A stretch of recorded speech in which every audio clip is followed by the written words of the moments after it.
We're at the Commonwealth War Graves Cemetery at Stonefall, Harrogate. The reason why we're here is 80 years ago today, at 11:20, a Lancaster bomber crashed near the village of Lincolnshire, sadly with the loss of all crew.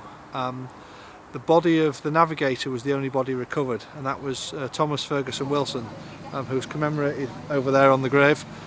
And it's always been a bit of an interest of mine, originally having time spent in the village, and since I moved back to Yorkshire, in seeking out his grave.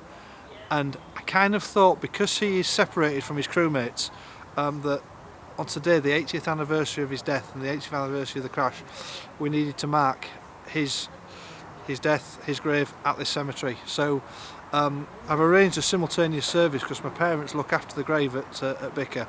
I'll look after the memorial at Bicker. So at 11:20, when we laid the wreaths here, they had a similar service going on in the village on the crash site. So we've brought both Thomas Wilson, the navigator, and his crew back together for this occasion. And welcome to Stonefall Cemetery. We are gathered here today to mark the 80th anniversary of Lancaster bomber ND 820 of 635 Squadron Pathfinders crashing close to the village of Bicker, Lincolnshire, with the loss of all crew. This anniversary has also been commemorated today at the crash site near Bicker with a small wreath laying at 11:20, as we will, the moment of the crash. There will be also on Saturday a service by the village that will include several descendants of the crew. I'm told the family of Thomas Wilson will be there. I understand also today at Bicker several witnesses to the crash will also be in attendance. Navigator Wilson was the only crew member who was recovered from the crash site. He and his crew members are remembered by a memorial built by the Lincolnshire Aircraft Recovery Group, which is maintained by my parents, hence my interest in this story. As a flight officer, Navigator Wilson was the only officer in the crew. The rest were sergeants and are listed on the Runnymede Memorial for the Missing.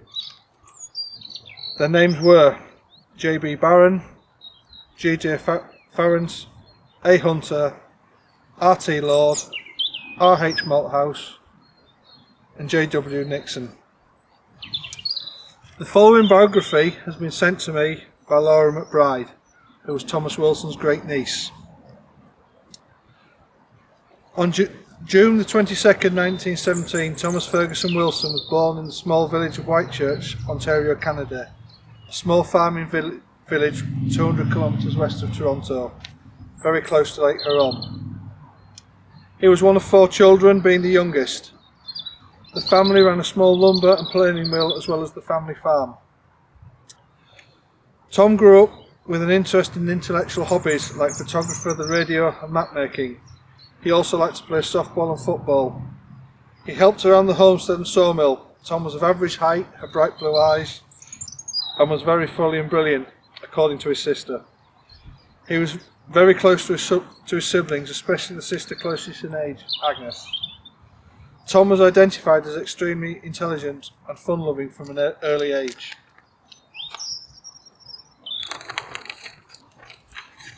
The village of Whitechurch did not have a high school, so the academically gifted Wilson children were sent to board with a cousin in a nearby town. Thomas received his elementary school education, then attended high school, graduating in 1934. He then headed off to a teachers' college a few hours away. In 1936, he graduated from the Stratford Normal School, which was a teachers' college. This was one of the few options for post-secondary education for Canadians. Stratford was far away from home, and Tom would take the train back to Whitechurch whenever he could. From 1938 until his enlistment, he took a wireless telegraphy course at the Radio College in Canada. At the age of 19, he was a public school teacher, and then at the very young age of 22, he was the principal, or the headmaster, at West Wonosh Public School. In January of 1941, Thomas voluntarily enlisted for the Royal Canadian Air Force. A recommendation from his Presbyterian minister described Tom as a highly principled boy, his conduct leaving nothing to be desired. Tom married in 1942 to a lady called Lorraine. She stayed with the Wilson family after he departed from England. Though Tom never got to meet him, Lorraine and he had a son named Terry, who is still with us. Terry and his wife are now retired and are enjoying life as grandparents. All three of Tom's siblings lived long lives and remained very tight-knit, living well into their 90s. His older brother James works at the sawmill and farm until his retirement, raising 5 children. His sisters both continued their post-secondary education, becoming nurses. His sister Agnes worked in the nursing veterans care and lived to almost 99-year-old. Terry, that is Tom's son, remembers that for decades Tom's wife stayed in touch with a volunteer from Harrogate who gave her own time to care for the site where Tom's body is laid for rest. The family always appreciated the thoughtfulness, though most of the details of the accident remain unknown to Terry, the son, and the rest of the family until recently. The family are deeply grateful for the people of Harrogate and for those in Bicker, and for so many of you here who have turned out today in honouring Thomas. On behalf of the family, they are so grateful for the care and love that they have received in honouring Tom and keeping the love of this bright man in their hearts. Squadron records indicate that this crew was one of the happiest and close-knit in the squadron. So, a brief bit of history about the crash before we move on to the next part. The aircraft itself was new to the squadron, which had been formed less than a fortnight before the crash. On a previous occasion, the aircraft had a fault flying at 8,000 feet. It had been flown by the commanding officer and it spiralled out of control. Thankfully, on that occasion, the commanding officer was able to recover the aircraft from its dive. Sadly, however, 80 years ago today, at 10:58, the moment we started our service, the aircraft lifted off from the runway at Downham Market. The weather was clear, but there was freezing above 5,000 feet.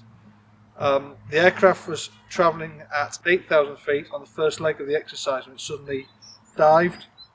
The pilot was not able to recover. The aircraft crashing close next to the village of Bickett in Lincolnshire. Near the crash site there is a tree at a 45-degree angle, and I believe that was caused by the blast from the aircraft. A local farm labourer was actually sheltering behind the tree and was saved by the tree. 60 years ago today, or 60 years ago from the crash, or 20 years ago from now, a memorial was unveiled by the Lincolnshire Aircraft Recovery Group to honour those who were lost in the crash. The other 6 crew members still lie with their aircraft at Mill Lane, Bicker. So that is about. So today, on behalf of the residents of Bicker, I shall be laying a wreath. We've got RAF veteran Brian Shields here to lay one on behalf of the Wilson family. We've also got representatives of the Royal Air Force Association and Flowers to the Fallen who will also be laying wreaths. So thank you all again for attending. Them, nor the years condemn. At the going down of the sun and in the morning, we will remember them. We will remember them.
Or plan B as I introduce myself.